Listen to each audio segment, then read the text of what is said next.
Triggerman, Weldon Mindoro. For some reason I hear Teddy Atlas. You close your eyes. Big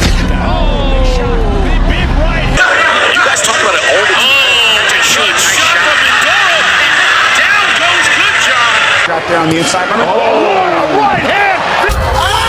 Nice one to by Mindoro. Right by Referee's in after shot. And look at that upper. Tunay na labanan, balitang boxing, pag-uusapan. Isang magandang laban na naman ang mapapanood ng mga Pinoy boxing fans dahil ang tinaguriang Canelo Alvarez ng Pilipinas ay magbabalik aksyon. Isang-100% knockout artist sa middleweight division. Wins. Shot there on the inside. Right hand. This is over. Nice one to by Mindoro. Right by Referee's in after shot. And look at that upper. Marami ang naniniwala na isa siya sa mga Pilipinong may kakayahang sumunod sa yapak ng nag-iisang Manny Pacquiao.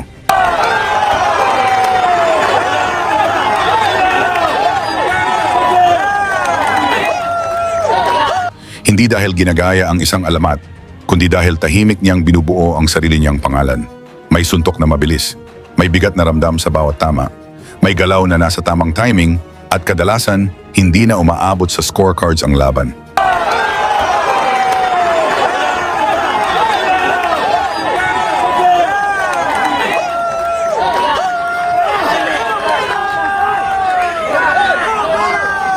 Siya si Weldon Mindoro, ang halimaw ng Zamboanga, Mindanao. Isang mandirigmang hinubog ng disiplina, tiyaga at tapang.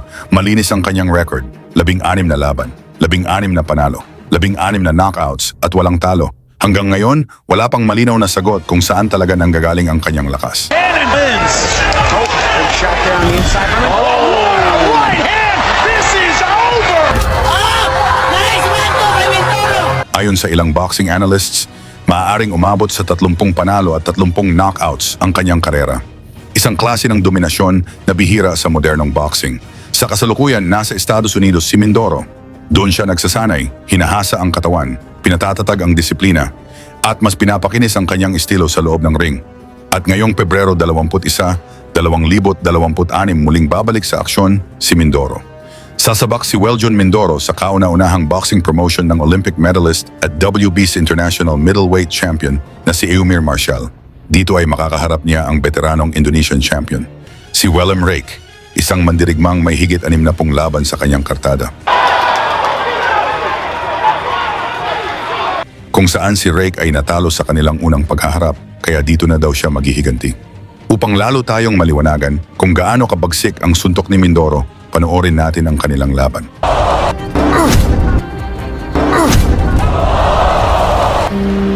Bago yan, pa-like at subscribe na lang kasama ang bell.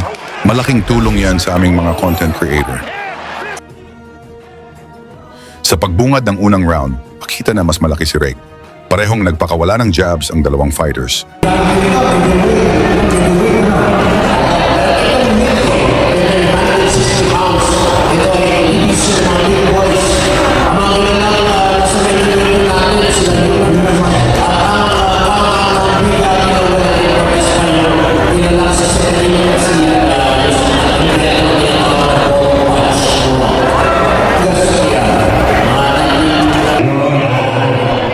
Yan ay yung ng invento na tinatawag na polo punch. Garcia, mga 1930s yata yan. At balik tayo sa laman ng pambato ng P-Force sa mga prodigy nila, si Mindoro at si Mimpiring ng Indonesia sa ating main event.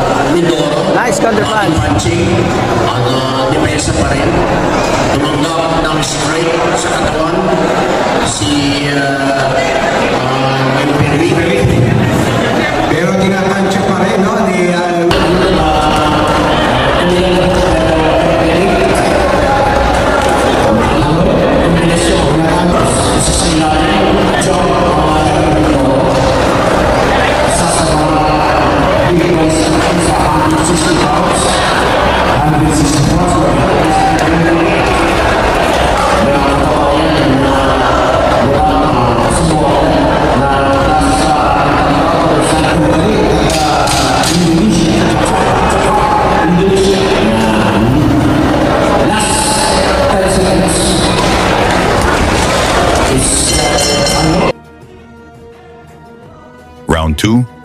ang solidong suntok ni Mindoro, kung saan nagpakita naman ng tibay itong Indonesian champion.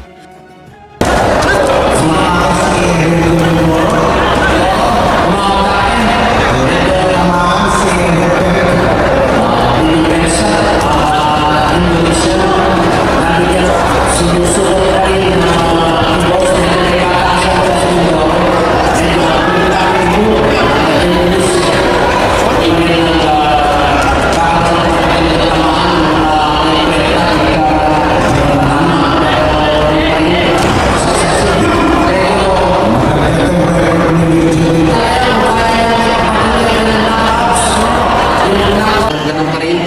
Successive. Medyo Maganda itong record ni Wiljon Mindoro, no? 9 wins, 9 knockouts. successive. Tingnan natin ngayon kung kaya niya may patuloy yung kanyang knockouts. No? Yung knockout streak niya, kung makukuha niya. 100%, no? Yes, kung makukuha po niya yung kanyang ikasampung knockout game kung gabi ito against Wimperik ng Jakarta. Yun, gandang kombinasyon. Tinatansya pa rin ni Wiljon Mindoro. Pinagpaklap din ni Wimperik yung Wiljon Mindoro. pinagpaklap din ni Wimperik yung anong tawag dito, yung pirata na yun ni Mindoro. Nakumandaga rin siya, nag-counter siya, medyo pumasok pero malalam niya yung tira na yun. Counting pa yun. Ganda, 1-2, pumasok. Body shot. Hindi na yun. Nice. Medyo nakatras kaya mahirap yung ano hindi na natin, kuruan. Indonesia. Si Galing ngayon. Wimperik. Hindi naman sa mukha doon sa uppercut, body upper pa rin. Consistent pa rin. Pirata ni Mindoro. Ang lalakas ng iniwan. Ang lalakas ng ibinigay. Lumudukot si Wim, pero hindi tumata. Oo nga. Kaliwang bumitiwa. At uppercut, tinamaan. Awang mula, uppercut. Binigyan ng parang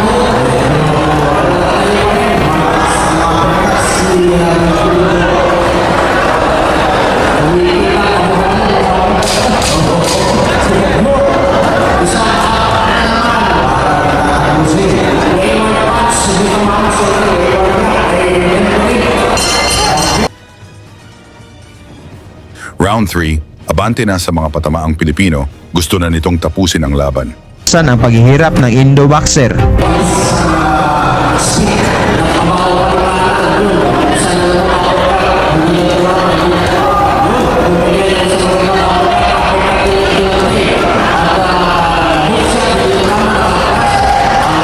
Kaya sa Indonesia yung aray.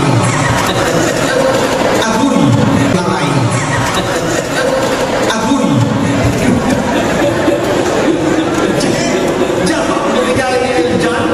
well done para kay Wiljon Mindoro. Pangalawang atake pa rin.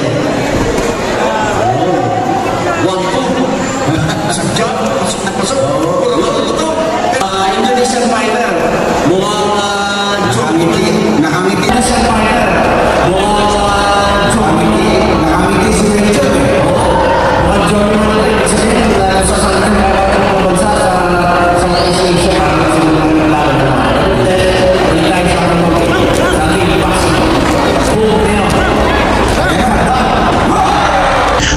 Mula sa mga malalakas na bomba ni Mindoro, bumagsak din ang pambato ng Indonesia at hindi na ito nakatayo.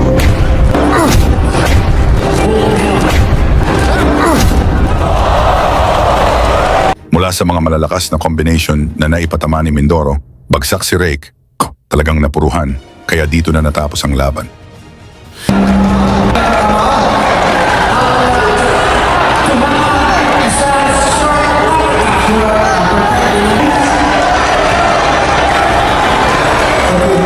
At nagsilbi itong babala sa mga champion sa division.